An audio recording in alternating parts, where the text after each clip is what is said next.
I wasn't listed as a panelist, so therefore I couldn't. I was Okay. listening to you, but I wasn't on.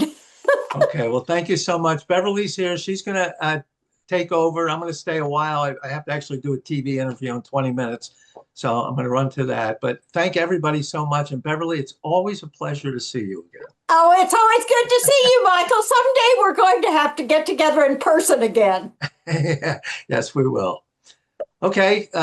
Tyler, did you say, Peter, rather, did you say somebody else was going to start off? Yes, my colleague Giorgio is here with me. We're a research team from Cambridge University, and I'll hand over to Giorgio now, who will lead our presentation. Okay. Thank you very much, Pete, and thank you, Michael. Can you hear me okay? Yes. Fantastic. Thank you very much. And thank you for promoting me to speaker so that I can share my screen and slide deck. First of all, it's nice to see you again, Michael. I hope you are doing well. Let me just share my slide deck. And I'll make it full screen as well. Okay, can you see my screen okay? Yes. Excellent, fantastic, thank you. So hi everyone, I'm Giorgio Caselli. I'm Assistant Director and Senior Research Fellow at the Centre for Business Research at the University of Cambridge.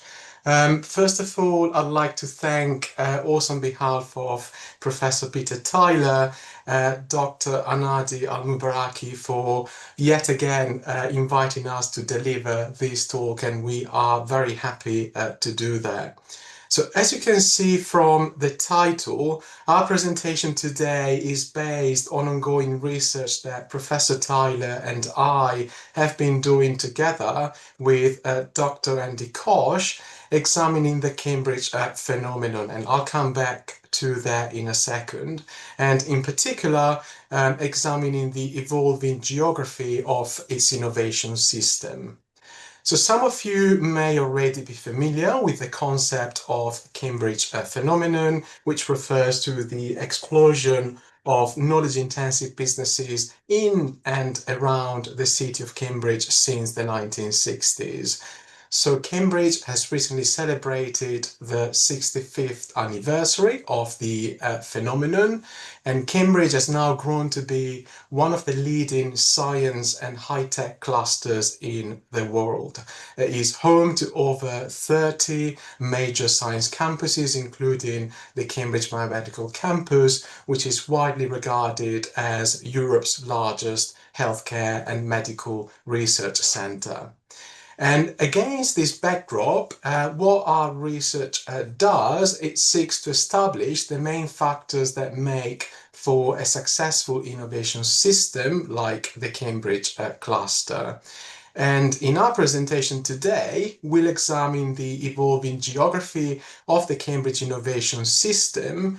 And what we do this by building on the results of ongoing work that we are doing on the evolution of business parks and clusters in the Cambridge City region, particularly over the last decade. And we'll see in a second that it was an exciting and very productive decade for the Cambridge phenomenon.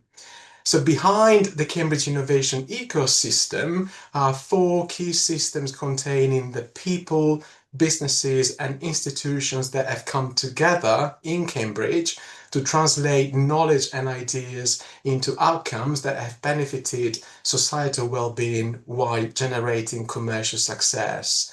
And our focus today will be very much on the overlapping area right at the center of this framework, though we will pay particular attention to the business system. And indeed, if we measure the size of the Cambridge cluster over time in terms of knowledge-intensive employment, we can see that the process has not been linear.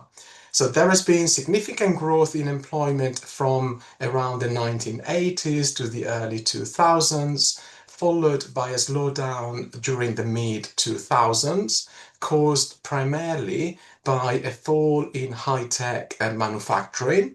Then importantly, as we can see from the chart, growth resumed in the late 2000s with strong growth during the last decade, despite the very turbulent period with COVID, the cost of living crisis, and more recently, the UK economic recession.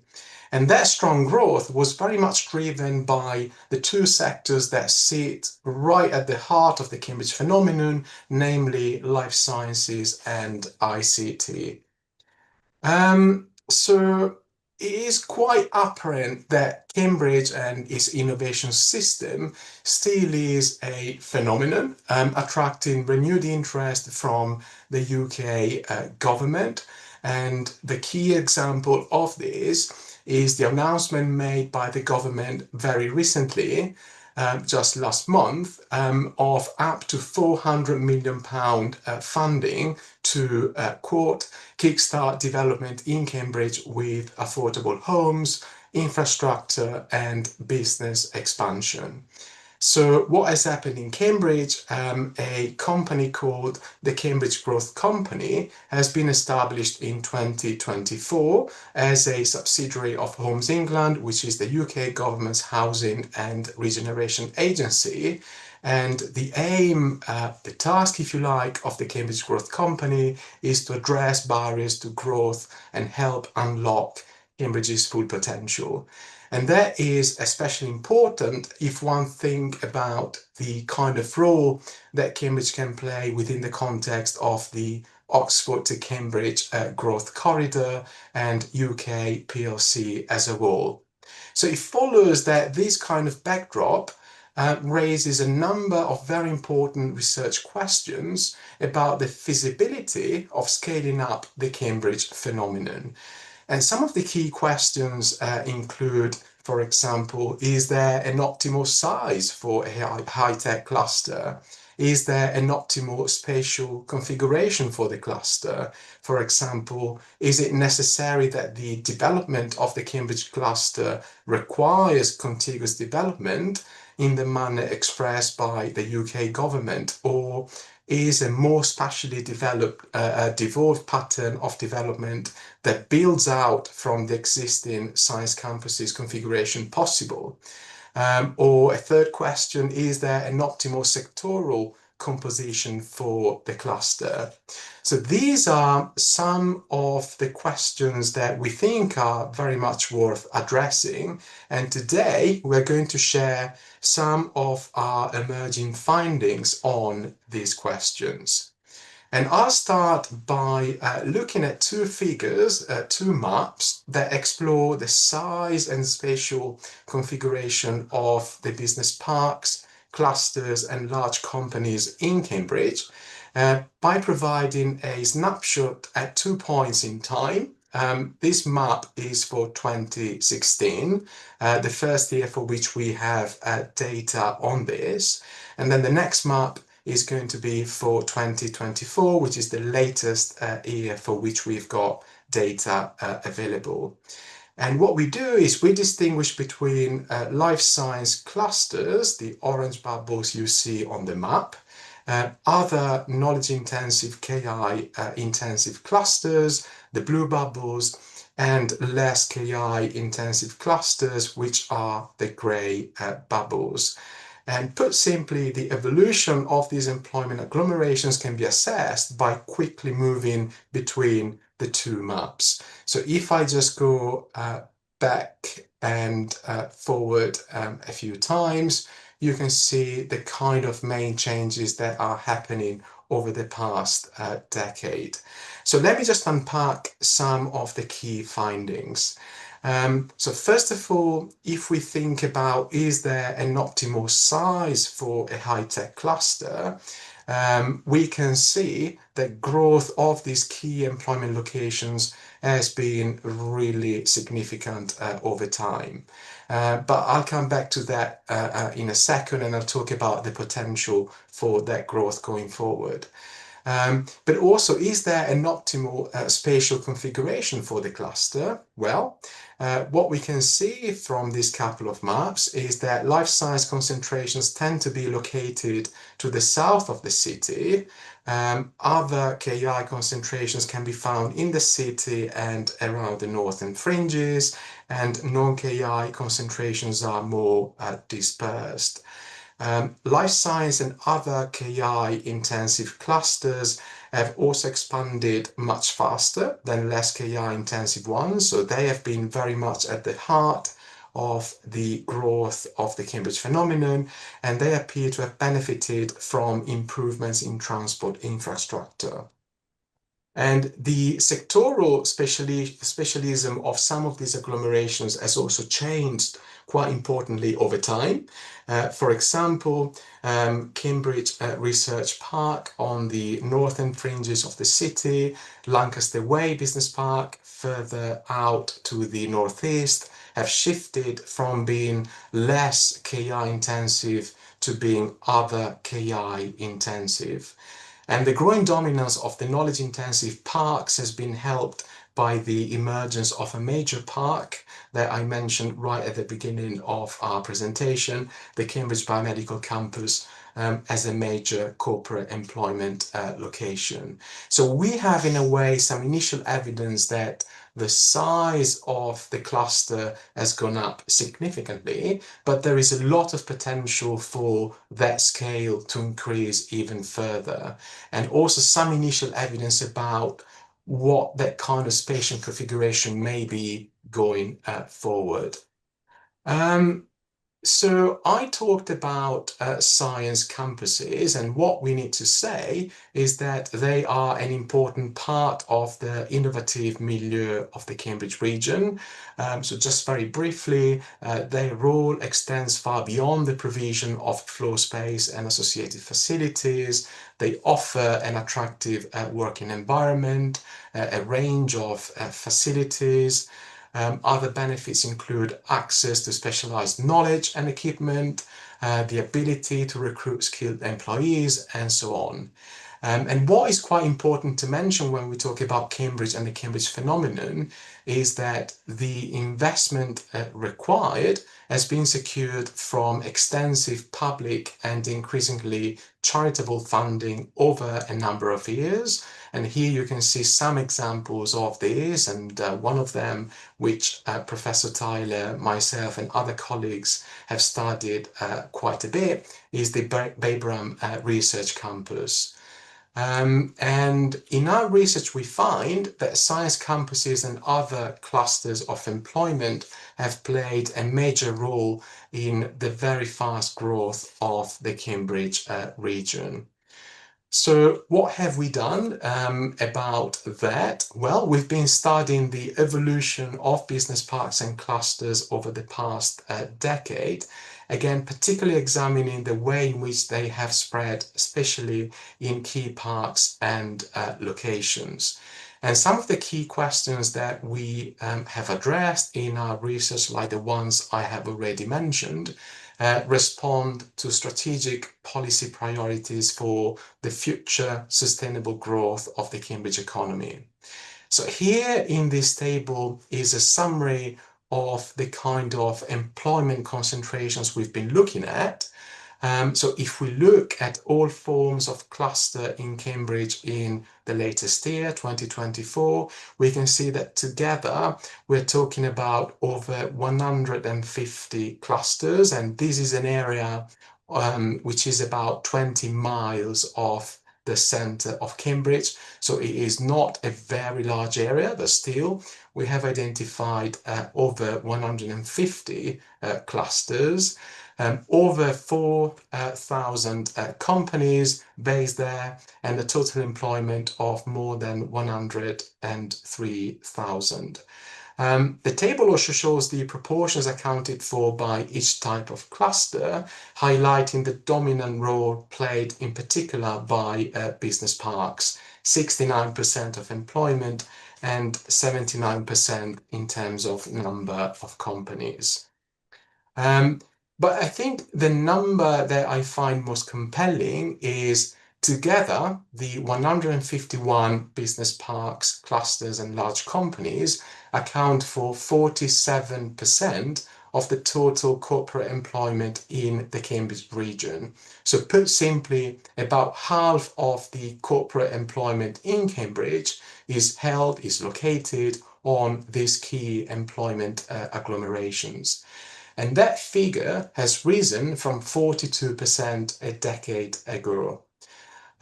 What is also important to notice is that there has been a rise in knowledge intensive or KI intensity in these different forms of employment clusters over this period.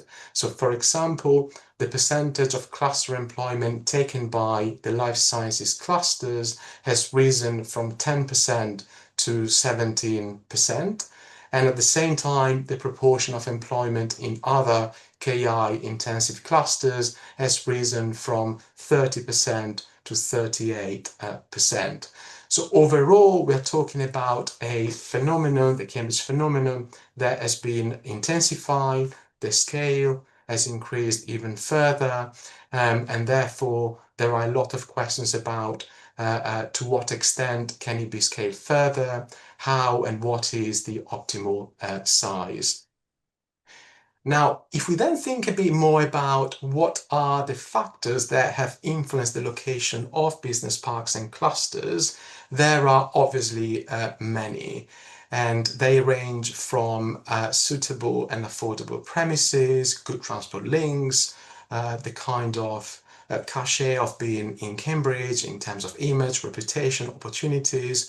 But what we've been looking at more specifically is the association between the location of parks and clusters and two main things. One is transport links, because again, as I mentioned, we are very much interested in understanding if there is an optimal spatial configuration for the cluster, and obviously transport links can play a key role in explaining that. And secondly, key research institutions. So let me just unpack these a bit more. So to delve deeper into the question of whether there is an optimal Excuse me, you size. have about 5 more minutes. That's brilliant. Thank you very much. Is that, I Very just wanted to helpful. let you know. Fantastic. Thank you very much. So to delve deeper into the question of whether there is an optimal size and spatial configuration for a high-tech cluster, we have examined the location of the changes in KI employment since 2015.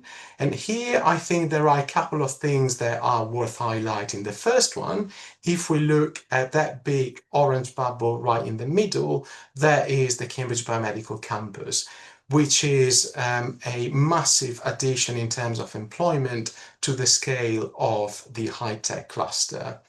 But at the same time, there is a lot of potential that needs to be exploited. For example, if you look at the purple bubble number 12, that is the area around the Camborne Technology Park, which could benefit a lot from the Oxford to Cambridge corridor. And there is an area that if we unlock further infrastructure could definitely benefit a lot in terms of further scaling up the cluster. So I mentioned the Oxcam corridor, and this is quite important because it really allows us to delve a bit deeper into the sectoral specialization of the Cambridge cluster within this wider context of developing, in a way, the Silicon Valley of the UK. So here, what have we done? Well, we have carried out a baseline assessment of the Oxcam corridor economy, which is already very sizable. So we have covered companies with at least 5 employees. So we are not covering the very small companies, but still we have a very significant coverage.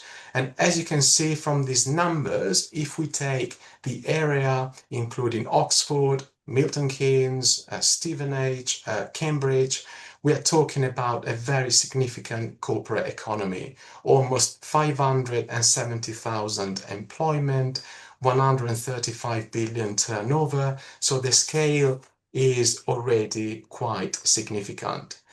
But then the key question that we've been looking at here is there an optimal sectoral composition for the Cambridge cluster within that wider Oxcam corridor? Well, first of all, what we can say is that there are very important differences in sectoral specialization between especially Oxford and Cambridge. So in Cambridge, the about 1,100 KI companies employ more than 69,000 people. In Oxford, the 900 KI companies employ more than 42,000 people. So again, here a difference in scale already. So Cambridge has got a larger KI cluster than Oxford. But I think the figure that is important to notice here is that Cambridge accounts for 46% of KI employment, followed by Oxford with 28. So in terms of size, Cambridge is bigger, and it has a larger proportion of KI employment.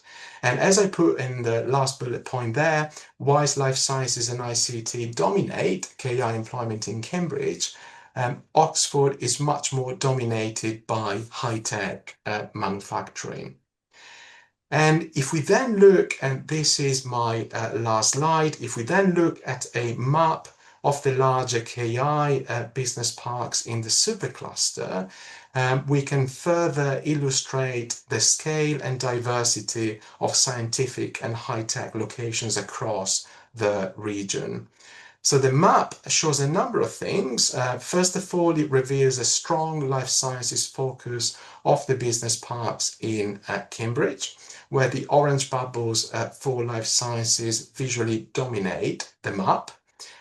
Cambridge, we can see, it also has some major ICT parks which are shown by the blue bubbles, and examples include the Cambridge Science Park, which is widely regarded as the first science park in the UK, founded, created in 1970, St John's Innovation Park, and Peterhouse Technology Park with a major company like Arm. The picture looks a bit different for Oxford, which has a focus towards the other KI sectors, as clearly shown by the grey bubbles, again, particularly high-tech manufacturing. Examples here are Milton Park, Harwell Campus, Arc Oxford. They all dominate the other KI group. Can you wrap it up? You're out of time. Brilliant. I had my last sentence. That's great, Beverly. Thank you very much. That's perfect timing. I was just going to say that this is just a starting point, we think, of a very important, significant, and interesting research agenda. So looking forward, we'll continue to explore questions around the optimal spatial configuration and sectoral composition of the cluster as it scales up within the context of the Oxcam corridor. And we will be delighted to discuss any of these issues with you in more detail. Thank you very much for your excellent sharing, Beverly. Okay, and we do have, I think we'll have questions at the end because we've got the other speakers on waiting to come online. But I just have to make one comment. I was so interested in that Cambridge is so much more employment than Oxford when I was remembering the reason Oxford faculty went to form Cambridge was because Cambridge was more pastoral and less busy. That's how you came to be. It's just interesting when you look at it historically. Well, thank you very much for your comment. Our next speaker is Dr. Farrow. And I believe, Dr. Farrow, you're with Global Innovation Strategies. Is that correct? Perfect. Yes, Beverly. Hello. Good morning, good afternoon, and good evening, everyone, wherever this message might find you in the world. Okay.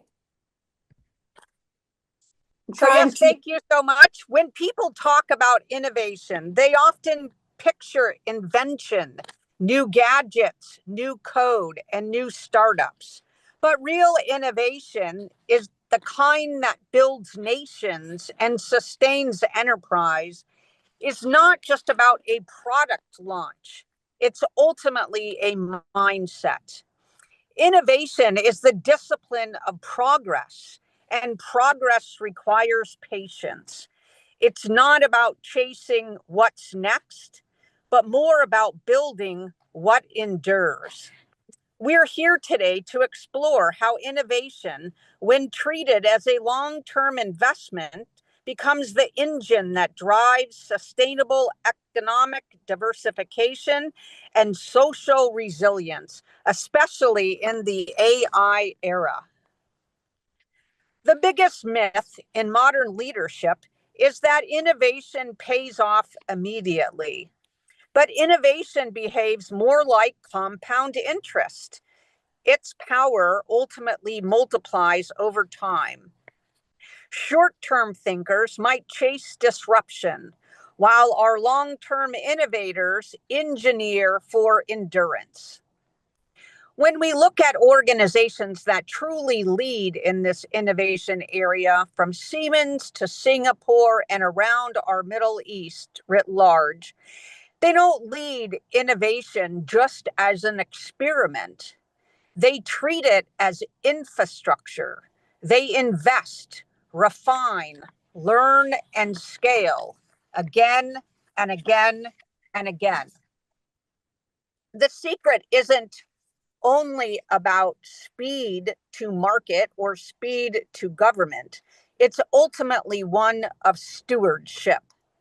Because the real competitive advantage is not how fast we innovate, but how consistently we commit to it year over year, decade over decade, even when the results might take years to come to fruition. So in today's volatile economy, the nations and companies that thrive are those that diversify intelligently, not reactively. And AI is accelerating this diversification, allowing regions once dependent on a single industry to grow into multi-sector powerhouses. We're witnessing energy producers become data innovators, manufacturers become digital solution providers, and health systems evolved into predictive intelligence platforms. So innovation is not just an economic advantage, it's an economic equalizer. It levels access, it opens new revenue streams, and most of all, it redefines resilience. When we invest in innovation ecosystems, we're not just expanding GDP, we're expanding possibilities around the globe. So here's the mindset shift every boardroom and ministry needs to hear and see. Innovation is not an expense. It's ultimately an asset class. Just as we build highways for trade, we must build intellectual and digital highways for innovation. That means funding research the way that we fund roads, not as a one-off project, but as long-term public infrastructure. Innovation ultimately builds adaptive capacity, the ability to pivot, endure shocks, and most of all, seize opportunities. When markets fluctuate, organizations built on innovation don't crumble, they ultimately compound. This is how nations future-proof their economies by treating innovation not as a cost center, but as their most reliable form of resilience capital. Artificial intelligence isn't just about automating what we do. It's about redefining who we can become. In the past, access to innovation required deep pockets and global reach. Today, AI is democratizing that access. It's lowering the cost of research and development, expanding insight into real-time decision-making, and turning data, once a byproduct, into the fuel of transformation and our new oil.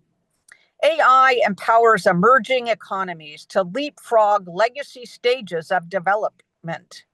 It's not just a tool, it's a catalyst for economic evolution. But the true measure of progress won't be how much we use AI, it will be how wisely and inclusively we ultimately use it. Technology doesn't transform organizations, people do. The most successful innovation cultures aren't those necessarily with the biggest budgets.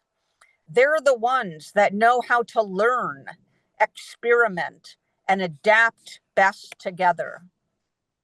We need leaders who invest not only in our AI and like tools, but ultimately in trust. Because without psychological safety, there is no experimentation. And without true experimentation, there is no innovation. Innovation capacity grows when people feel empowered to test, fail, and try again iteratively. When leaders reward curiosity as much as they reward compliance. And when diverse teams collaborate across sectors, academia, startups, public and private institutions, that's when innovation becomes inclusive, iterative, and ultimately unstoppable. So innovation doesn't happen by accident. It happens when we architect it. It's not enough to inspire creativity. We must institutionalize it within our organizations and our government's DNA. That's where innovation governance comes in. True leaders are building the scaffolding, the frameworks, the metrics, the incentives that are making innovation sustainable.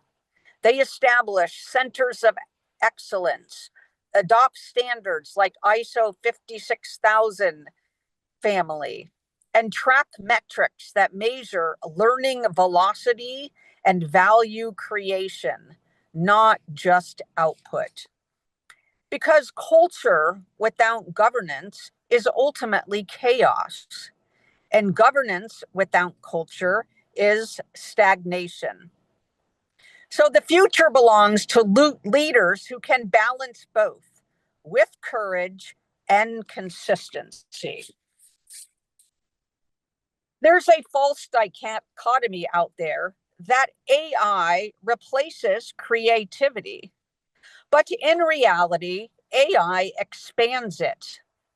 AI gives humans super agency, the ability to simulate, model, and forecast the future in ways we never could before.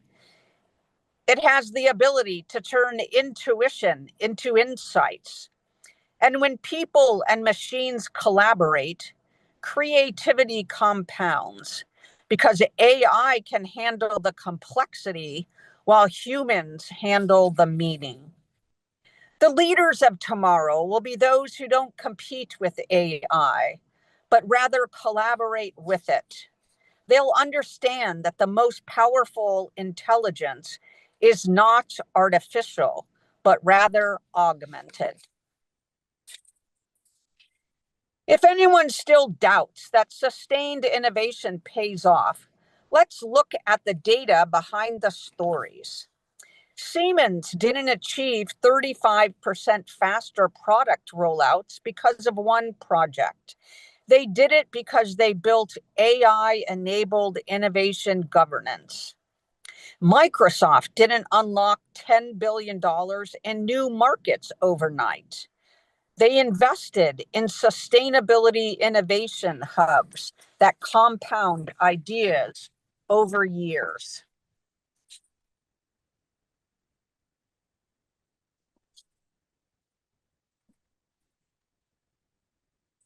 And Saudi Aramco didn't quintuple research and development productivity by accident. They created an innovation fund that turned curiosity into capital. The pattern is clear.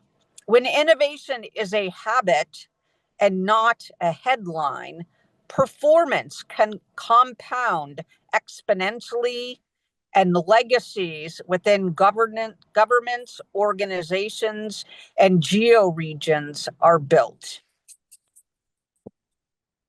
Sustained innovation is the single greatest predictor of trust. And trust right now is the ultimate currency of the modern economy. Organizations that innovate consistently recover faster from crisis, attract top talent, and command higher stakeholder confidence.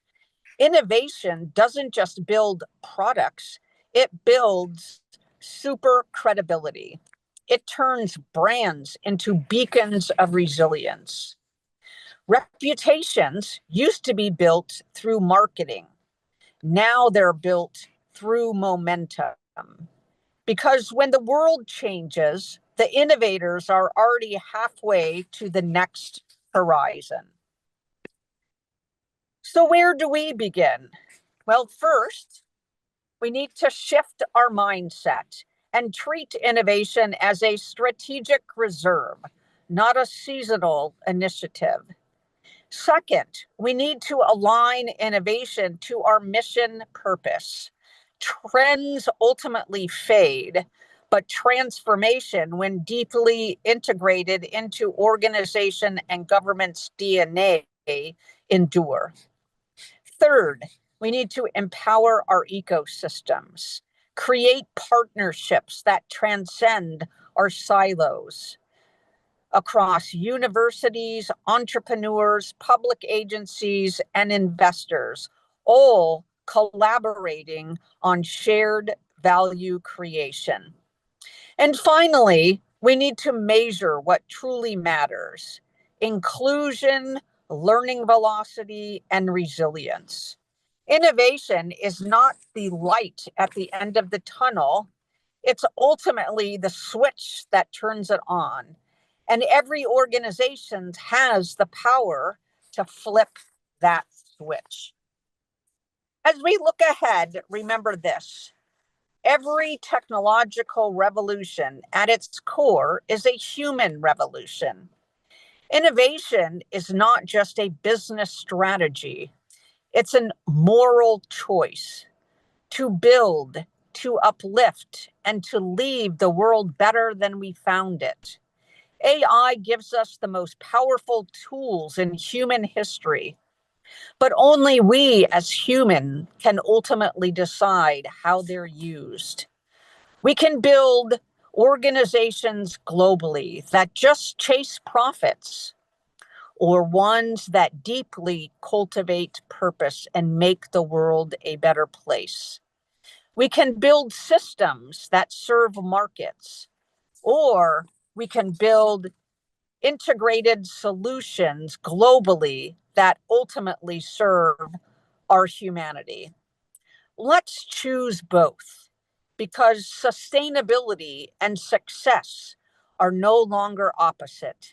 They're inseparable. Before we close, I'll leave you with this question: what might one innovation investment be that your organization could make today that will still matter in 2030? Because innovation isn't about predicting the future, it's ultimately about preparing for it. Thank you for joining me. Thank you for building the future with purpose, patience, and imagination. Innovation isn't a single breakthrough. It's a system that endures. And at Global Innovation Strategies, we advance innovation as a compounding force of human ingenuity, technological evolution, and purposeful design, shaping tomorrow's interconnected economy. Again, I'm Dr. Rhonda Farrell, the CEO of Global Innovation Strategies, and I so thank you for your time today and hope that we were able to create value for you. Thank you, Beverly. Over to you. Well, thank you very much, Dr. Farrell. I think innovation is, it's, what can I say? It's what we have to have if we're going to survive. And this is so interesting that you only gave us 5 years. What innovation could your organization have by 2030? And one of the things I was thinking is how innovation is accelerating everything with AI. Things are moving much more quickly. You know, you go back, it took many years to get things to markets before, and to really have an innovation be adopted. And today, this whole cycle is so accelerated, things move so quickly. And I think AI has really contributed to this fast pace of innovation going on today. And I'm looking forward to the discussion at the end. But we have our next speaker. And Excuse me, Beverly. yes, Hi, Beverly. How are you? fine. No, just I needed to speak with the doctor. It's yes, don't leaving us, and we invite you again in next year, 11 and 12th of November. Don't miss us. Thank you. Oh, wonderful. She's really tremendous. I think her organization sounds fantastic too. Yeah. And we have Agnes, is it Svensted? Yes, Agnes Sevenstedt. Is our next speaker. Thank you. Let's see, would Dr. Farrell stop screen sharing? I think I can override it. Okay, very good. So, thank you so much, Beverly. I am here to talk about what if a 95% of failure rate for innovation or for AI pilots is actually not a red flag, but rather a healthy sign of innovation.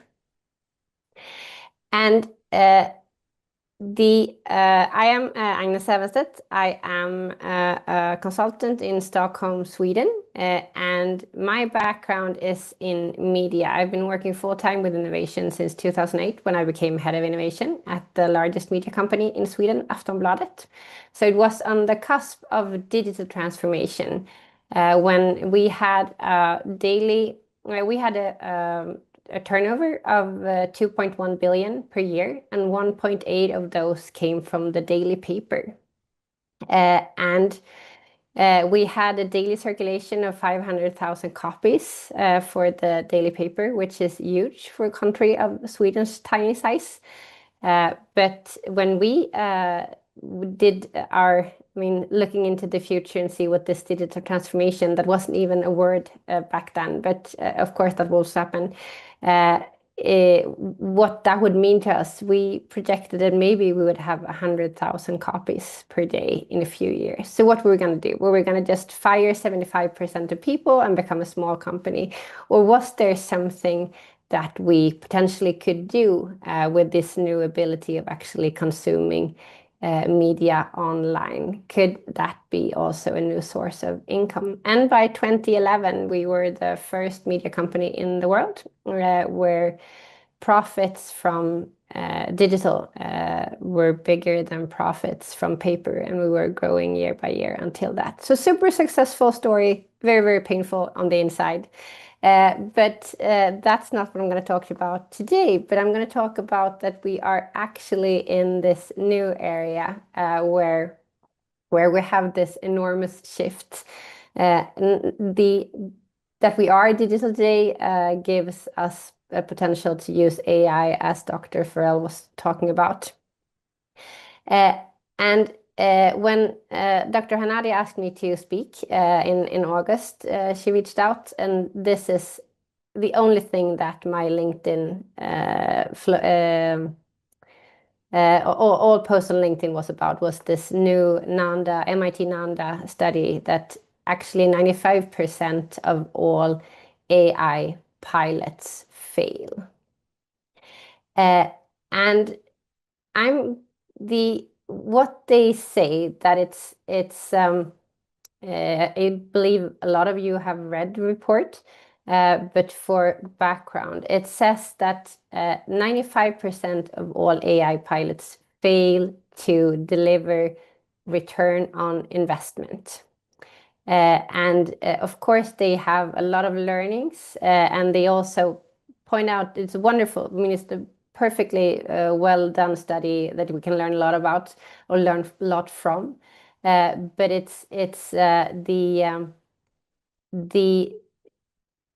crisis or what I'm against is this how people react to, okay, so 95% of the pilots fail. That's a disaster. And I think it's actually a really, really good number.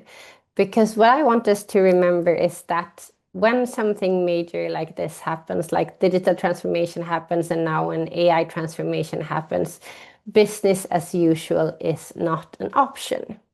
We have to do something. And even very, very long time ago, Confucius could tell us about how to succeed when we wanted to have a plan for the future. And he told us that we need to balance short and long term without losing focus. So he said that at the same time, you need to have a plan for 1 year where you plant rice. And you have a plan for 10 years, which means you plant trees. And you have a plan for 100 years, which means that you educate children. And to think like this in business is, of course, nothing new at all. One of my favorite models is the growth horizon models from McKinsey that was developed in published in 2009. Where they very, very clearly said that if you want to future-proof your company, like Confucius suggests, then you need to think about different horizons of growth. And for the first horizon, which is about your core business, how you can extend and defend your core business, then you have to be really good at execution. And you measure success by seeing how much return you get on investments. When you want growth for the second horizon, then you need to be really good at building emerging businesses. And you have to be really good at getting a positional advantage to make sure that you're better prepared than other companies around you. And you can measure that by looking at NPV, net present value. What would this, if this was actually live today, what value would it bring? And for the third horizon, this article tells us that we need to be looking at what are some viable options for the future. And they also suggest that to be really good at that, what you get from working with that horizon is insights and foresights. And you can measure success by looking at option value. So 3 different horizons, similar to Confucius' plans.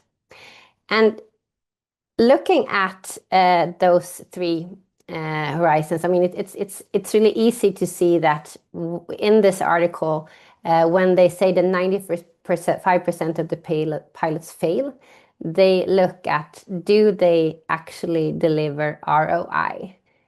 And that is, of course, an excellent measure for if the company that is experimenting with AI is trying to extend and defend their core business. But I'm hoping that a lot of businesses that experiment with AI are also trying to build emerging business and create future options. And they should be using different criteria, success criteria to measure that, like NPV and option value. And the one company that I've seen doing the very best version of this type of portfolio, growth portfolio over 3 years, is actually the emergency. If you call 111 in Sweden, you reach a company that's called SOS Alarm, or an agency that's called SOS Alarm. And in their innovation portfolio, they have these 3 horizons where they actually, if you look here at the strategic initiative number 1, that could, for example, be AI. And what they're doing over on the right here is that they're saying, okay, so within this important work we're doing on learning about AI, we have a bunch of different initiatives which are supposed to deliver growth in Horizon 1. We measure those with ROI, if we're successful or not.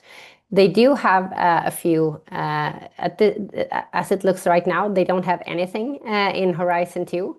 And then they realize, okay, there's something we need to do to fill there if we're actually going to have some growth value from AI initiatives in a few years as emerging business comes out. And then they can look back in their innovation backlog or their idea backlog over there and see that, okay, we actually have some Horizon 2 initiatives that we should prioritize up and start developing. And then not measure with ROI, but rather with net present value, as suggested by McKinsey years ago. And for Horizon 3, they have different initiatives that are going on.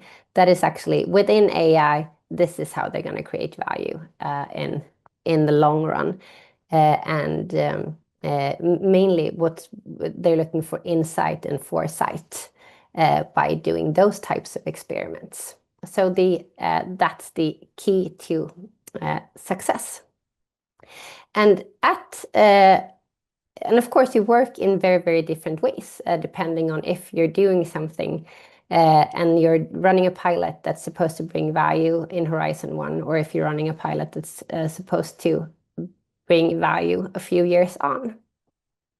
And if we look at that, this is also the most common mistake that organizations do when they innovate.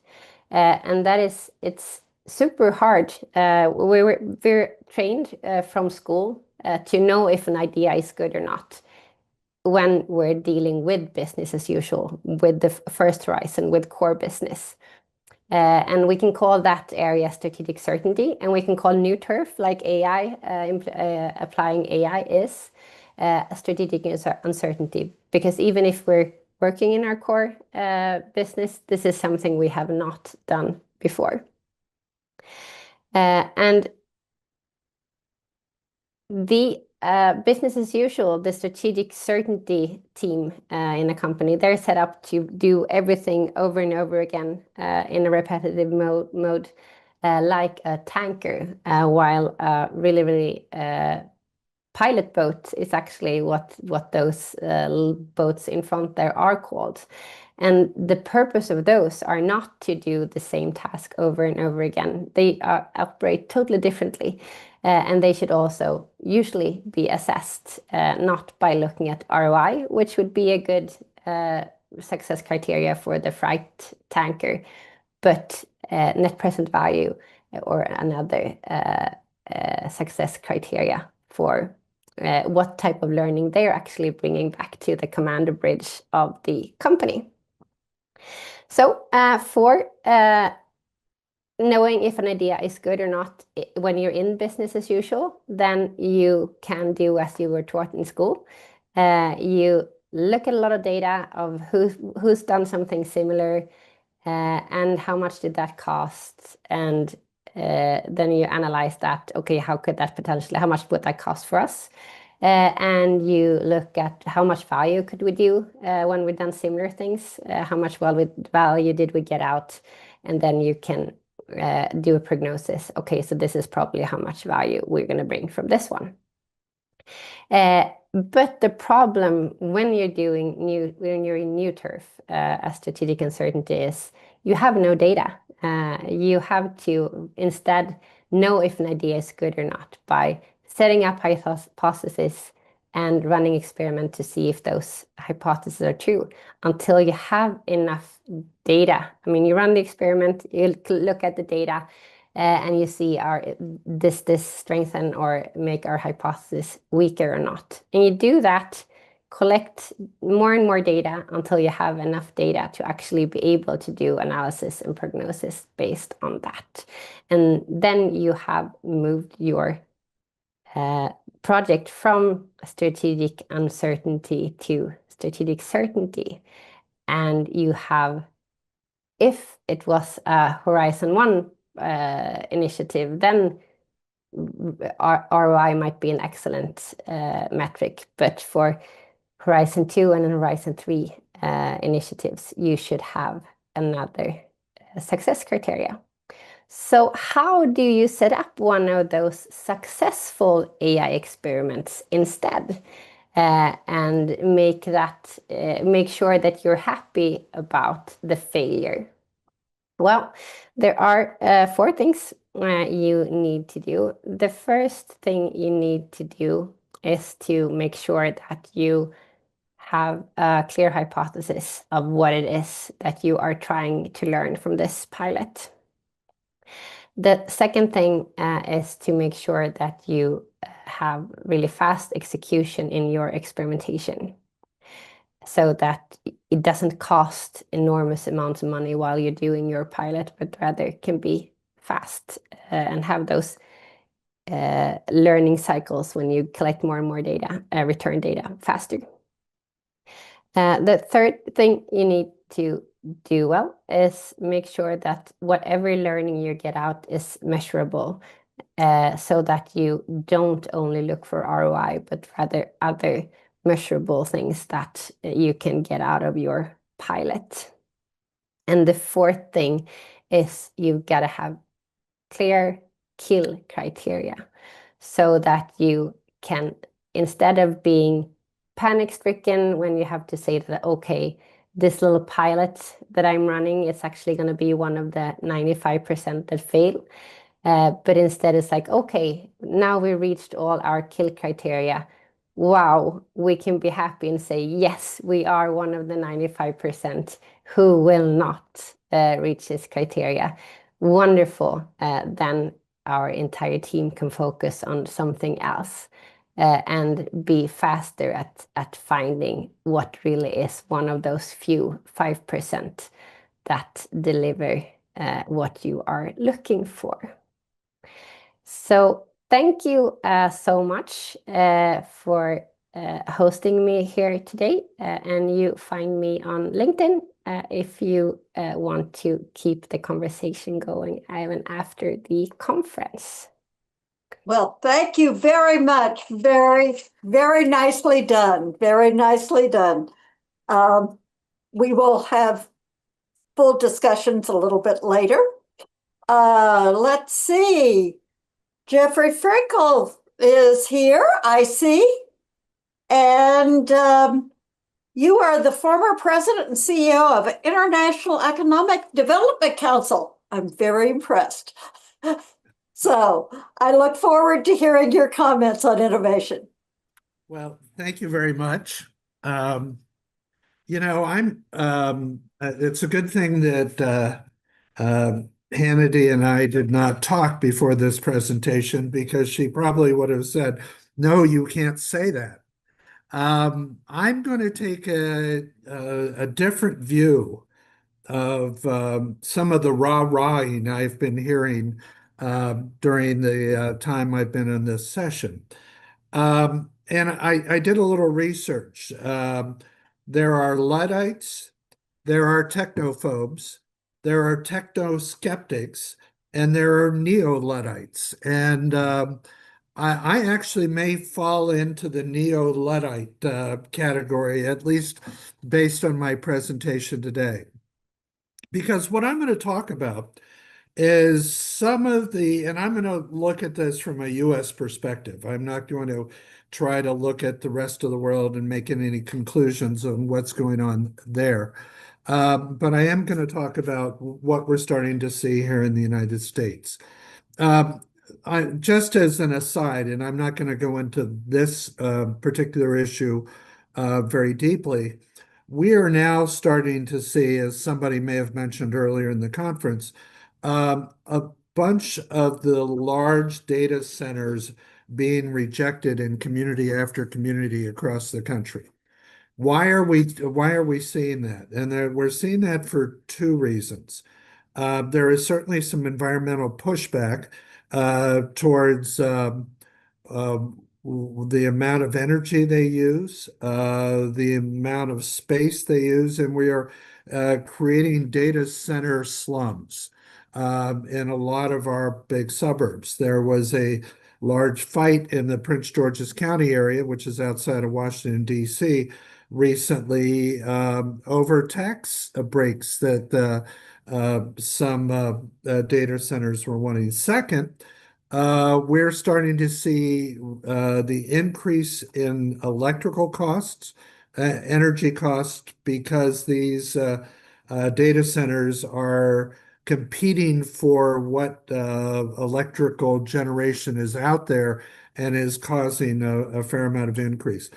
But that's not what I'm going to focus on today. What I'm going to focus on is, are we really thinking about the future?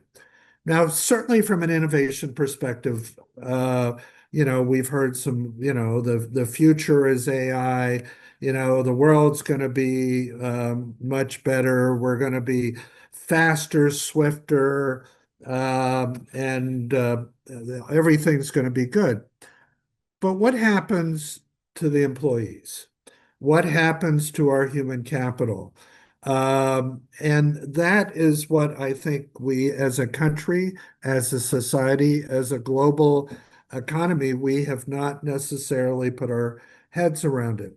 Do you think there's a group of people sitting in Silicon Valley who are pushing AI that are saying, oh, we're going to lose 73 million jobs in the United States soon, and we need to figure out either one, how to replace them, or two, how to give a livable wage to those people who are invested in college degrees, advanced community college, or just have a high school education and are going to have a difficult time competing in a robotics and AI environment.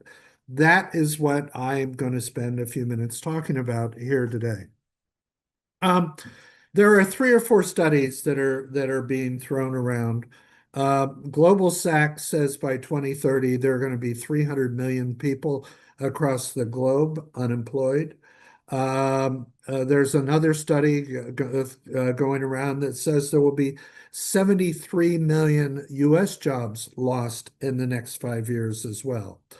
Our society, our politic cannot withstand job losses of that level. There will be anarchy, I would think, and we've never seen anarchy in the United States. Obviously, AI and robotics are certainly transforming the marketplace. I've gone through a couple, 3 plant tours in the last few years. I went through the BMW plant in Munich. I went through a Ford plant outside of Detroit, and I went through a Harley-Davidson plant in York, Pennsylvania. And the number of robots that have taken over what were human jobs is enormous. There are in Munich, I don't believe at the BMW plant, I don't believe there was a human involved in painting cars anymore. They discovered that the robots could paint the cars with more reliability than having humans. So you probably had, well, I'm going to make up a number. You may have had 40 people doing those jobs in the past, and now you have 4 robots doing it, and maybe a robot mechanic who makes sure that they are up and ready to go to work 24 hours a day, 7 days a week. Maybe it takes 3 mechanics, 1 for each shift. Anyhow, those are the types of things that's going on in modern manufacturing.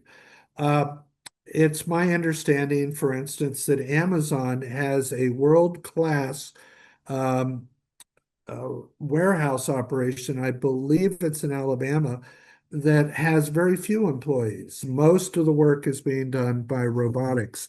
And we do know that Amazon, I believe, I say you know, and then say I believe, is the largest employer in the United States right now.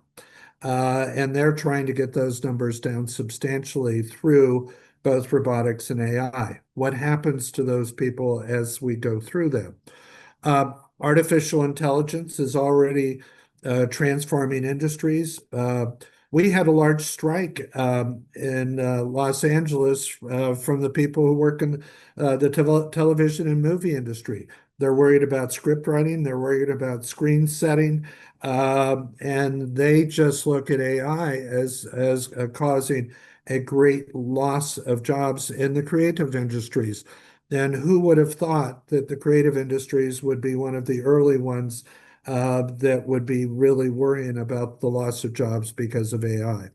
We do tend to know that those jobs that are most likely to be impacted are going to be those routine, repetitive, or predictable jobs are the ones that are at the highest risk of automation. I I have found that I am more often than not when I'm calling a doctor's office, a hospital, a bank, I'm being treated by an AI computer who is answering my call. Not very successfully still, thank goodness, but they're being trained better and better to handle many of our inquiries. So I talked about how many jobs will be lost. The industries that are considered going to be those that are most affected are manufacturing, transportation, retail, administrative, and customer service. Um, and it will be developing countries that will be impacted first, because we will be the ones that will be able to afford the robotics and the AI, and that the human capital costs more than in third world countries. Uh, I've talked about what jobs are at risk. What's going to happen to those displaced workers? I've heard a number of bizarre responses to that question. Oh, we'll put more people into public service. We'll put them keeping the parks in better shape. We will reskill and upskill people into different types of jobs that will be taken out by AI at a later point. We're going to transition people to the service sector. But I would also point out that two things are also going on in this economy, and I would venture a guess it's going on in other developed countries as well. One, during our last great recession here in the United States, we found that companies were putting less money into skill retraining. They saw that as a center that they could cut costs in, and they have not replaced those costs. Second, government is spending less on workforce and education as well. If you look around the United States and you look at support for higher education, I was lucky I went to school when I did because the state of Ohio actually put a fair amount of money into higher education. My guess it's half of what it was when I went to school. Um, so we've already talked about one of the case studies, two of the case studies. We talked about what's going on in the automobile industry. We've also talked a little bit about warehousing, but we're also seeing more automation in retail. I never go to the self-checkout lines when I go into a retail store anymore. I figured I'm just helping to kill somebody's job when I do that and making my life more difficult. Why should I have to do the job when they actually are paying people? And I'm going to encourage that. Other people are convincing companies they may not have made the right mistake because they're walking off free with a number of items they're buying in the store by kind of faking it when they go through the automated tellers as well. But those are areas where we're starting to see fewer and fewer employees. I was in a store, and many of you probably have been in these as well, where there's absolutely no attendant on staff, and you self-check out everything. They have a camera on you. Everything is barcoded. And they are typically in buildings where they're secure buildings as well. And so that if you want to buy yourself a self-serve soup for lunch, you walk in there, you buy your soup, you put it in the microwave, and you never talk to anybody until you get your soup back to your desk. And even then, you may not talk to somebody. What are some of our program options? I can't wait to have the conversation with Elon Musk and say, Elon, you're going to have to spend a $500 billion a year buying people, paying people for all of those AI robots and that you are deploying in your system. We're just going to tax you so that we can give people a universal basic income. Our Congress, our private sector is not ready for that. It's going to be a hard conversation, but we're going to have to figure out how do we buy people out of the workforce as we deploy these AI systems or robotic systems that actually do take people out of the workforce. Do we retire at 50? Or maybe do we give people the first 10 years after they're done with school off, and then they work from age 32 to 52, but they get a guaranteed annual income because there aren't enough jobs around in order to take everybody's skill and make them work successfully. These AI transitions are going to be very difficult, and they're going to be the retraining. What are we going to retrain people for? That's always been the question. I was working as a consultant in the South Bronx many years ago, and we were training people to do welding. There weren't welding jobs around. So, the New York City used to be number 3 in the country in manufacturing. Maybe it was number 4, but they had a lot of manufacturing in the Queens, Long Island, not in New York City. But we were still training people for welding jobs that just didn't exist. So how do we think about getting people out of jobs and give them some type of income? So what jobs will be available in the future? Well, things that deal with AI, people that support AI, so people that support robotics, AI system development, data analytics and data labeling, robotic technicians, as already said, cybersecurity specialist. We're going to have to figure out how to be cybersecurity specialists against our AI systems that are that are being used for bad as opposed to the AI systems that are being used for good. We still will have creative professions that we will need people in, and customer relation managers and so forth. There's some good data and some good articles. Some's coming out of McKinsey, the World Economic Forum, Pew Research Center, and the Brookings Institution on what we're going to do with these jobs for the future, or lack of jobs for the future. But as we talk about AI, it seems to me we need to be very careful that we also need to think about the downside of this. Not that we're going to stop AI, we clearly aren't, but we're going to need public policy people. We're going to need the private sector starting to address some of these difficult issues in terms of we've made employment one of the things that we all desire to do. We get our egos out of our employment. We get ego satisfaction out of our jobs. We are able to put our kids through university. We buy our houses and our cars with income we generate from jobs. But if the jobs aren't there, what are we going to do? So I thought I would throw a little twist at this conversation today, and this was my way of mixing it up with the crowd today. So thank you for having me. Thank you very much, Jeff. I think you did the thing that is in back of a lot of people's minds. I heard a presentation the last session. They were talking about, well, people will work fewer hours and you'll have more time to do good.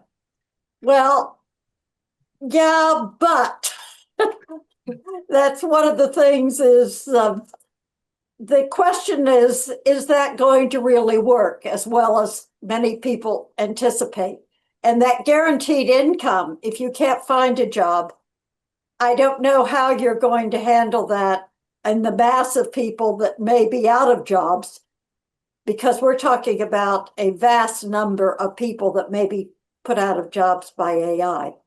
Yeah. But one of the things that I noticed that many of my friends who are retired that I am are looking for something to do because they're bored anyway. So therefore, you have the other idea of boredom. I see that Jim is here, right? Jim Baker, are you here? I think he's here. I am. I'm just Okay. trying to And get things. Jim is the Associate Vice President for Research at Michigan Technological Institute. I think I've had you in a session past times. Just last year, we've yeah. worked together before. Yeah, That's right. yeah.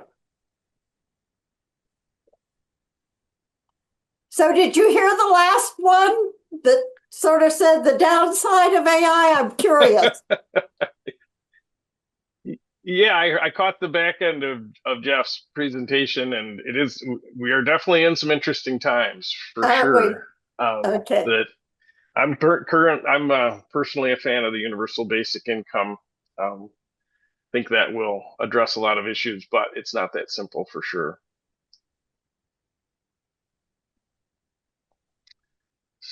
So I will bring them up.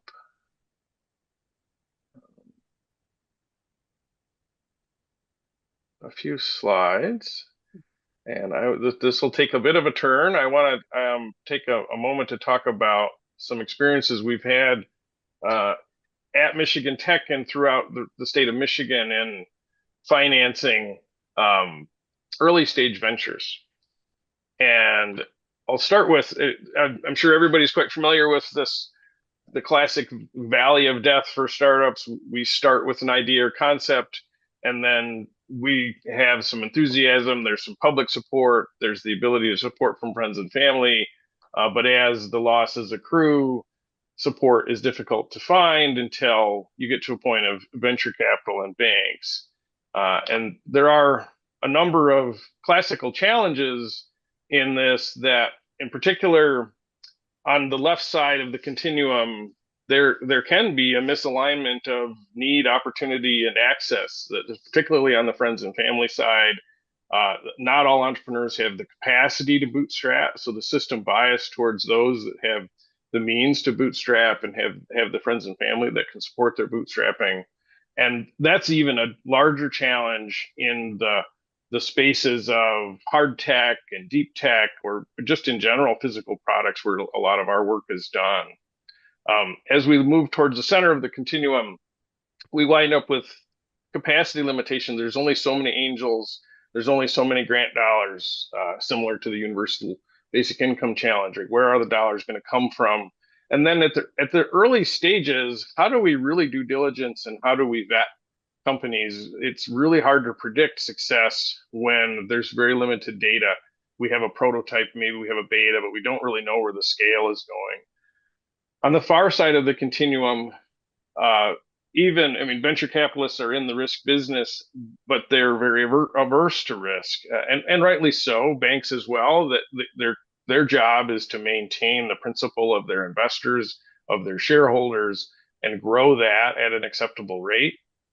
So on the venture capital side, we need exceptional scale, and a clear path to liquidity at scale. And on the bank side, we have a need for secure collateral, which is a challenge for many early stage companies. So if we look at the stakeholders in this equation, the venture capitalists are balancing scale of the opportunity, and the path toward liquidity for scaled returns.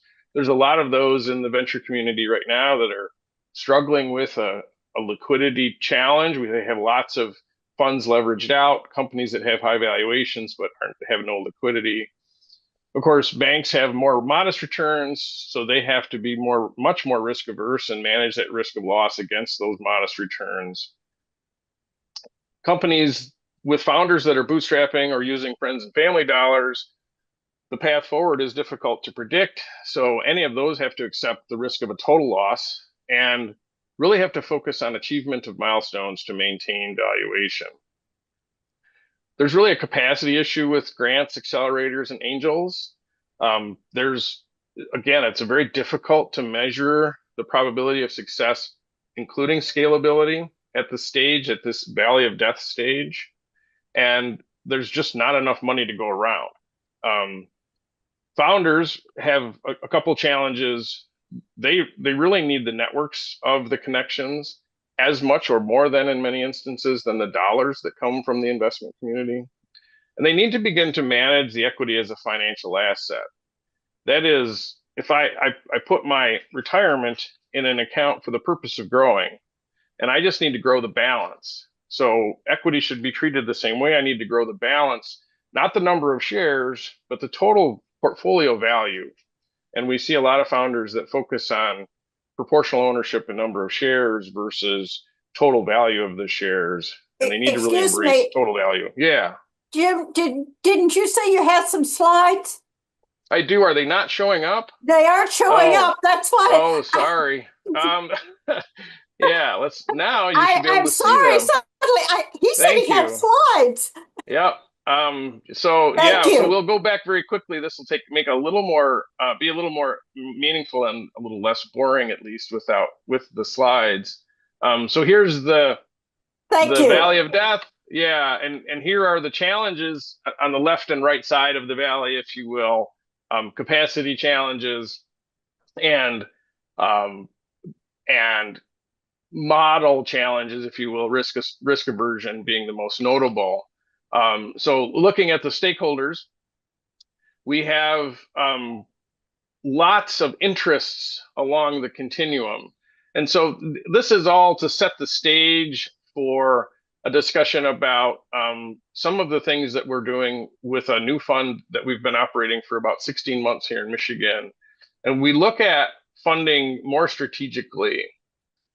So we're looking at how do we help companies prioritize the dollars that they have available, whether it's friends and family member money, whether it's bootstrap money, whether it's VC money, validating customer demand and driving towards customer revenue, or strategic partner engagement, which really is an industrial customer, an industrial partner. So if the company has the classic hockey stick growth potential, exponential growth potential, and it has plausible liquidity through either an identifiable acquisition candidate or an IPO, then venture capital is the right answer. Keeping in mind that in the US, 5% of startups are venture backable. Pardon me, our dog sees a squirrel in the yard. He's going to start making noise. But there's lots of great companies out there that have great growth potential, but linear growth potential they make up the 95% of startups that aren't venture backable. Many of them aren't bank financeable because they don't have collateral. And so how do we grow those companies as a community, as a society, as an economy?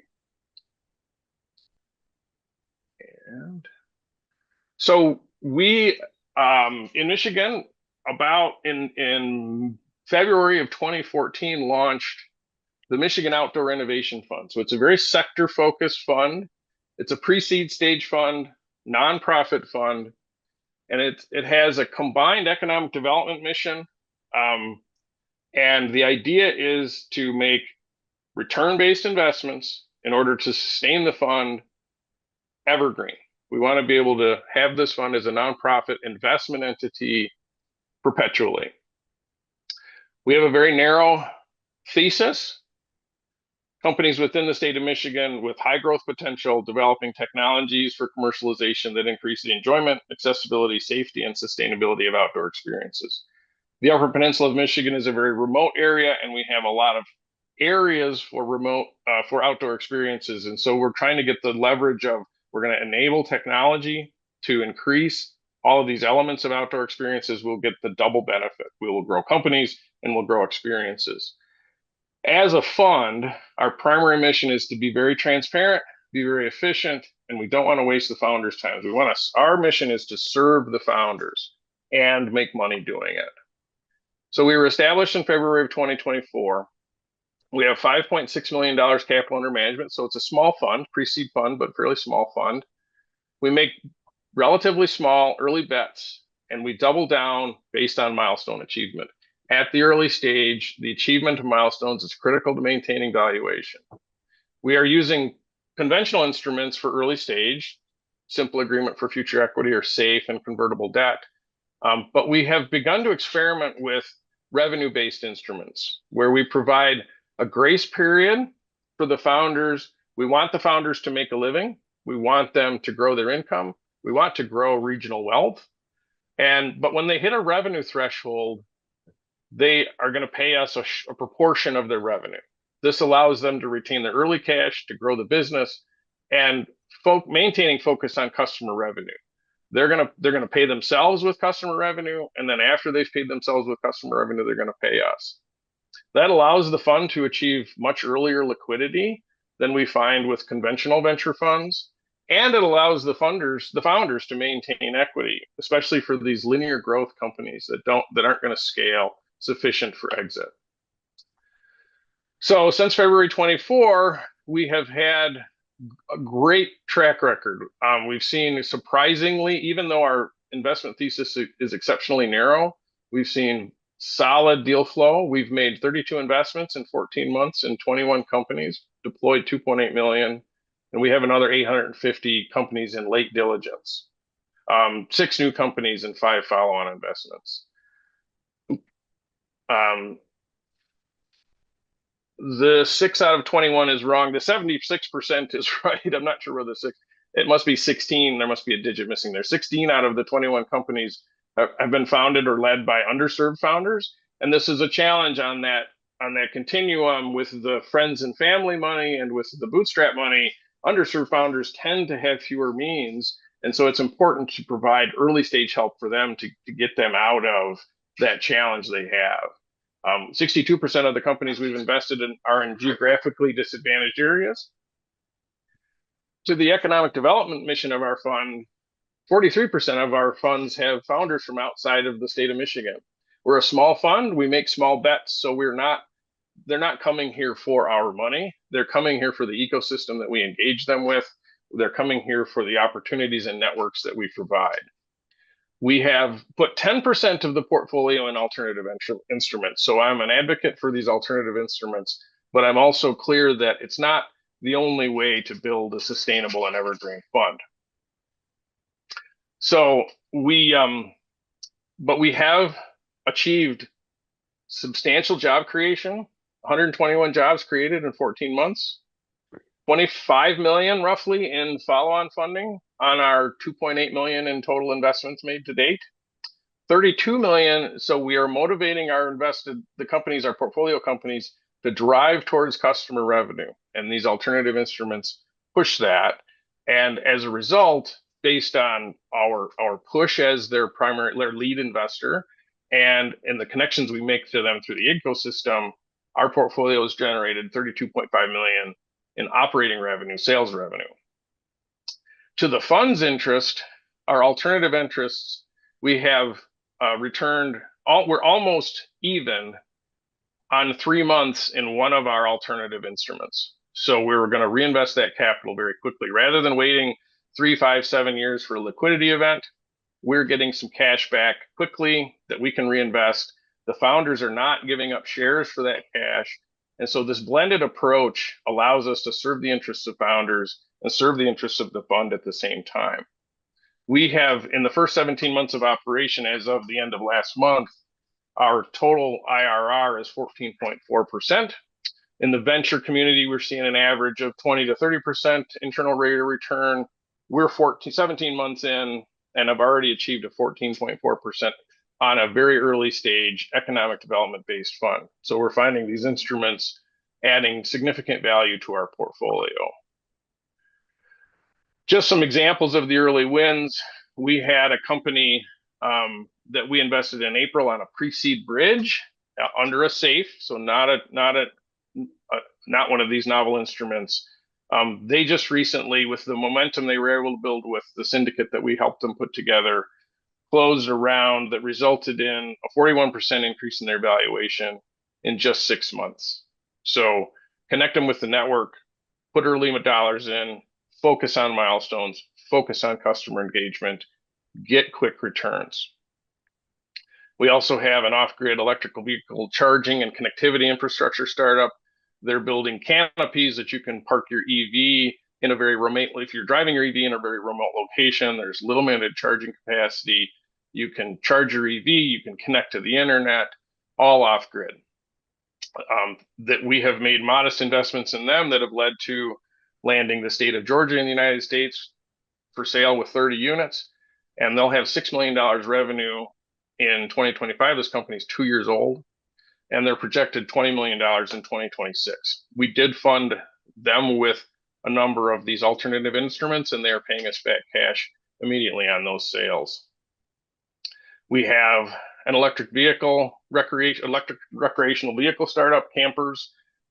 They have very well expanded their market opportunity with the capital that we have provided them, as well as their manufacturability. They are quarterly profitable on a quarter basis. We are still putting money in them to grow the company, and they're booking sales regularly. So the approach is demonstrated to work, and it's worked very quickly. So we are advocates, and we are now raising a seed stage fund. We have a lead investor into a seed stage fund that would complement this. We expect to launch a $15 million fund in January that leverages the approaches we've learned with this fund. And it's really about being broadly strategic and thoughtful, both for investors and founders. Venture funds do what they do, and they serve a valuable purpose in the market. Banks do what they do, they serve a valuable purpose in the market, but we need to move to a broader spectrum. There are a lot of opportunity with those 95% of companies that aren't venture backable, and the vast majority of those are not bank financeable because they don't have sufficient collateral. So we're going to look at how do we balance the risk and the return. We'll take quicker returns and a lower multiple. We look at the scale of the opportunity. What's the timeline to liquidity? What's the capital required to get to liquidity? And we're going to have a portfolio of short timelines, long timelines, revenue-based deals, equity-based deals, high-risk deals, low-risk deals. And the equity-based deals versus the revenue-based deals and the short timelines and the long timelines is an area that's not very well served right now. We can use those tools to help fill that gap in. Let's narrow the valley of death, if you will. We're going to provide fund managers in the limited partner investors that we're looking into our new fund. They're very excited about the accelerated liquidity. They'll accept a lower return for that accelerated liquidity and increased capital churn. We can get into opportunities and get out of opportunities faster. And we can provide returns on investments that don't have a clear path to exit. We find that particularly notable in the outdoor space. These companies, they're not necessarily niche companies, but they're not on a path to many multiple exit. They're on a path to solid revenue, 20% year-over-year growth, but not exponential growth. We can get returns on those investments, even though there's not a path to exit. At the same time, the founders don't get diluted, so they have equity in their pockets for future rounds. If scalability is demonstrated, they need those venture dollars to scale. They have the shares to do that with. And if they don't, nobody's disappointed because we weren't expecting that. If that incremental growth is all they get, we average a 3x return on our alternative instruments as opposed to a 10x return. So just wanted to throw some comments out there about these alternative tools that we've experimented with over the last 14 months and had quite a bit of success with. We think that the Outdoor Fund has been a really great playground to explore some of these things, and we're really happy with the results. We're really happy to applying these fundamental approaches to our new fund.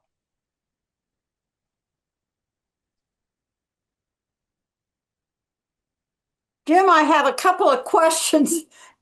I sort of missed, I think, the first part. Are there any requirements for these founders for someone to invest in it? So for us, they must be a Michigan-based company. Our new fund will be a Great Lakes-based company.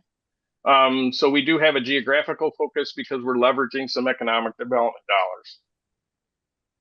dollars. I wondered if there were, requirements of what it was going to be. Yeah. And the other thing is, you sort of hinted at it, but what kinds of help do you give these firms that you loan money to in addition to giving money?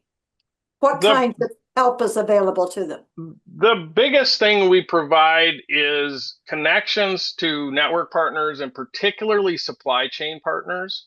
Of the companies that have moved to Michigan, it hasn't been because of our money. It has often been because of the supply chain that they have access to. So we have relationships across the sector in the manufacturers, the material suppliers, and others, and we provide warm referrals from both sides to be adding value quickly to those companies. How do they, because the focus is on getting customer traction, which means the focus is on getting a manufacturing supply chain set up as quickly as possible.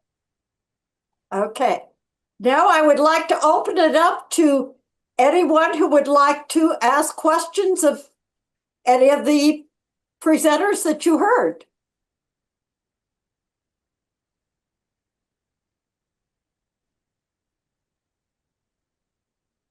Well, I can't be the only one that, no one's going to question Jeff on his controversial presentation. Beverly, I've got a question for Jeff. I just wanted to ask about the extent to which he thought AI was going to generate opportunities that would create more jobs. So that was one question I wondered if he might explore a bit further, because at the moment there's an incredible amount of concern about the displacement effects you mentioned.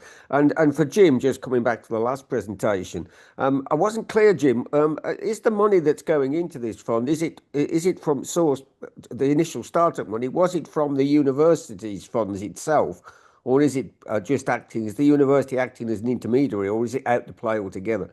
So just a couple of quick questions there for colleagues. Okay. Well, let's get to Jeff first, and then we'll get to Jim. Okay, Jeff, do you want to respond? Yes. There was one study that I looked at that actually indicated that the early indications would be that AI might generate more jobs than we lost. I'm not sure that holds out over the long haul, which was what I was looking at. But second, that same study did indicate there's going to be a lot of displacement. So that the people that are getting jobs are not necessarily going to be the people that are losing jobs. And my guess is there will be some level of ageism in that, because people that are 40 and above didn't take an AI course in school. And in fact, as I'm talking to friends of mine who have kids going to school, all of them are advising their children, be sure that as you study engineering, architecture, whatever, make sure you understand how AI is going to impact your particular career and get ahead of it. Everybody that's heading off to college, or at least who are listening to the parents that I have run into, are trying to AI protect themselves.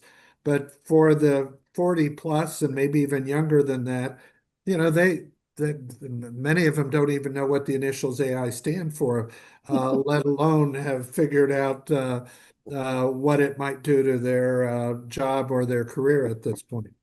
There That's there true. is, Jeff, a study from the Blair Institute here in the UK, which is broadly optimistic in the direction you said. You might want to look at that. The Blair Institute has done a big report, as McKinsey has, as you say. But thanks for that. That's helpful. Yeah.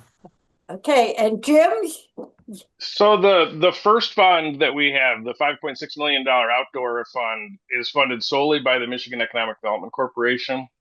So we've received a grant from the Michigan Economic Development Corporation, which allowed us to experiment with these alternate instruments without risking limited partner capital. Because of the success that we've had so far, we have a lot of traction towards a $15 million for-profit fund that is independent limited partner investors, which the university may be one, would be the foundation would invest in it as part of its portfolio. They're considering that right now. But it's just limited partner investors seeking return. And based on what we have demonstrated with the experiment that the Economic Development Corporation money allowed us to take the risk of. Yeah, so but would the university itself then be thinking in the direction that it might become a partner or a funder Yes. for some of these things? Okay. Yep.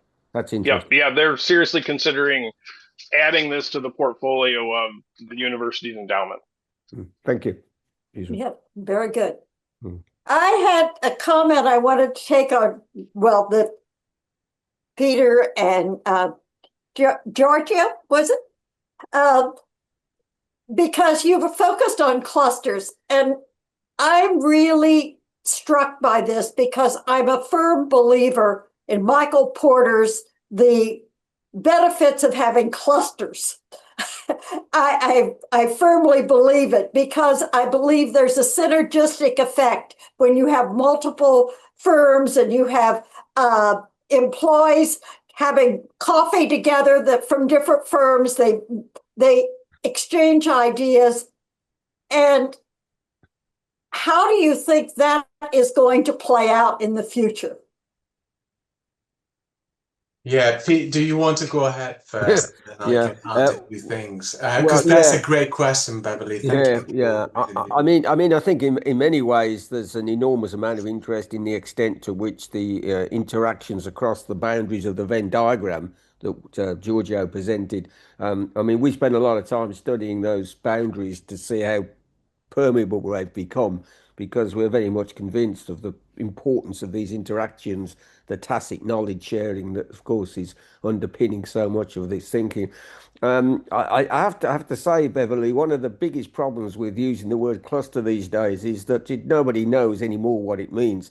I'm a great admirer of Michael Porter's work because I think he actually really did put a lot of time into conceptualizing it appropriately, but certainly now everybody uses it almost as just a must-have thing, and without understanding really what are the pathways by which it's supposed to generate the supposed benefit. The British government, for instance, has just produced a tool which is a cluster mapping tool, which just allows you to show clusters everywhere.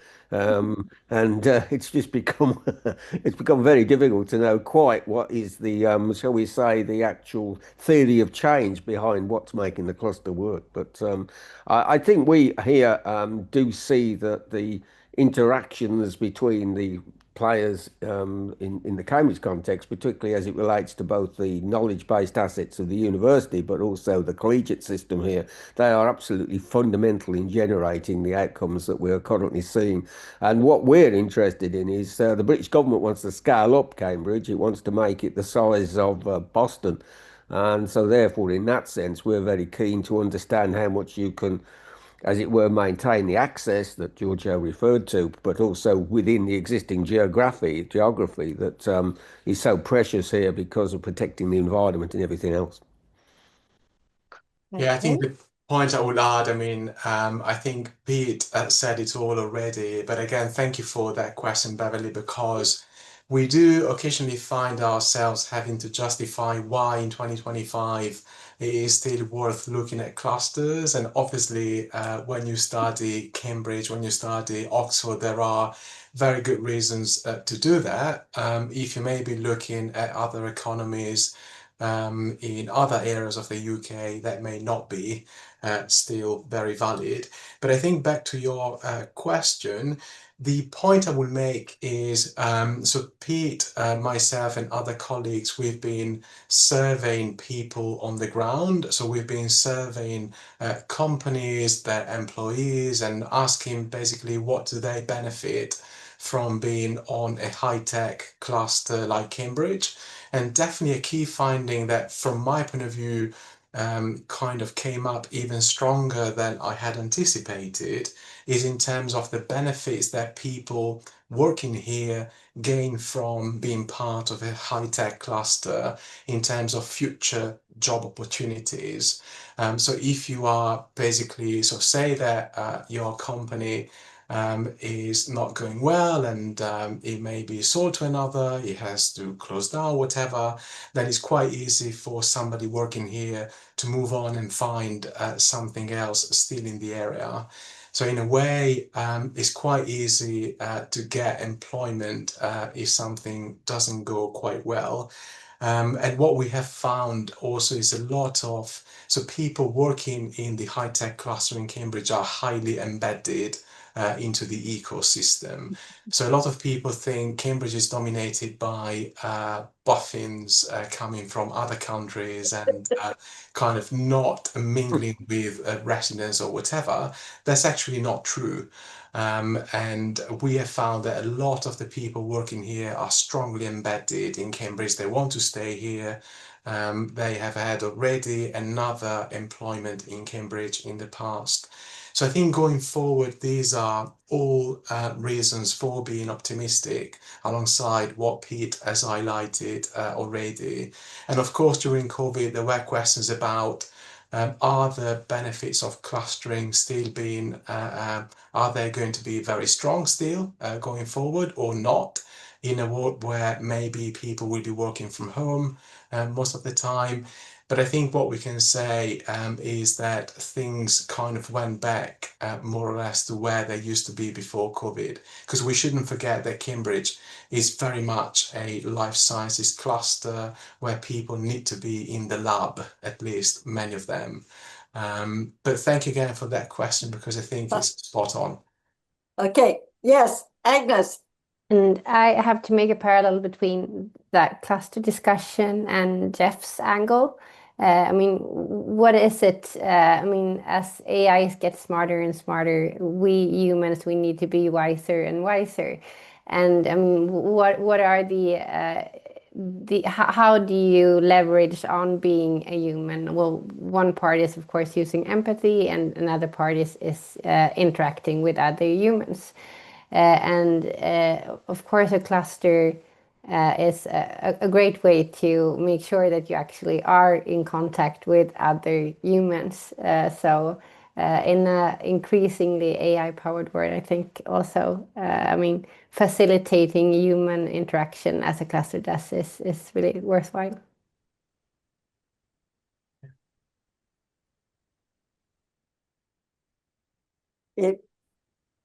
Any response? I was going to, any response to the Agnes's Well, comments? I totally agree with Agnes. I mean, the whole of the extensive architecture now of the research campuses and increasingly these bioscience campuses we're referring to, they are just engineered to ensure maximum interaction.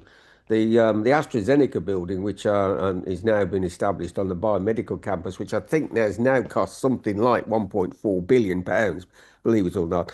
The whole of the ground floor is completely porous for interaction in terms of folk moving in and out all the time. And most of the significant research campuses just see the deal flow in the canteen and the cafeteria has been absolutely fundamental to the momentum of the situation. So, I mean, as Giorgio mentioned, I mean, it's quite interesting what are the boundaries of the interactions in terms of people's distances and where they live. And housing dominates many of these cluster evolutions because where the people live is not necessarily where the companies want to be. And so that itself is a problem. I mean, we're very fiercely planning controlled in this system here. So the physical land use planning system dramatically influences the shape of what actually takes place. and that interaction between where people want to live, where the businesses are, and the extent to which they can interact is very much what we're examining. And I'd like to address, Agnes, when we go back to work and we go into the office, some of the famous movie computers have been HAL 9000. We can talk to HAL. We can talk to Joshua, who was in War Games. We can talk to Mother, who was the computer in the movie Alien. As these AI systems get better and better, they're gonna talk to us as real humans, and we won't walk in. We'll just talk to our computer. Do you talk to Siri now? I don't know. You talk to Siri, so it goes along with it. I was thinking, Agnes, you talk about experimentation. I was thinking that's where AI, to me, if you can do a simulation, it allows you many more experiments than you normally, like Thomas Edison took years doing all of his experiments, trying to finally won the work. Yeah, so that's one superpower of using AI in experimentation is, of course, being able to do a whole bunch of iterations where much faster, and also, I mean, faking, as Jeff said, okay, you can speak to them, you can train an AI agent to act as a potential user group that I mean, the more you train them on how this type of user group acts, the better response you get from being able to actually, okay, so let's see what the agent or the AI agent says about this first prototype we're making. But then once again, that is one thing that we can be doing, but all successful or most successful innovations have a strong sense of empathy, where you actually, I mean, it's also that you put something in front of a user and you observe as a human being using your empathy and see how the user is interacting with it. And you have those serendipity moments where it's like, okay, so I now see an even more interesting problem to solve. And that's where we, so far at least, outsmart the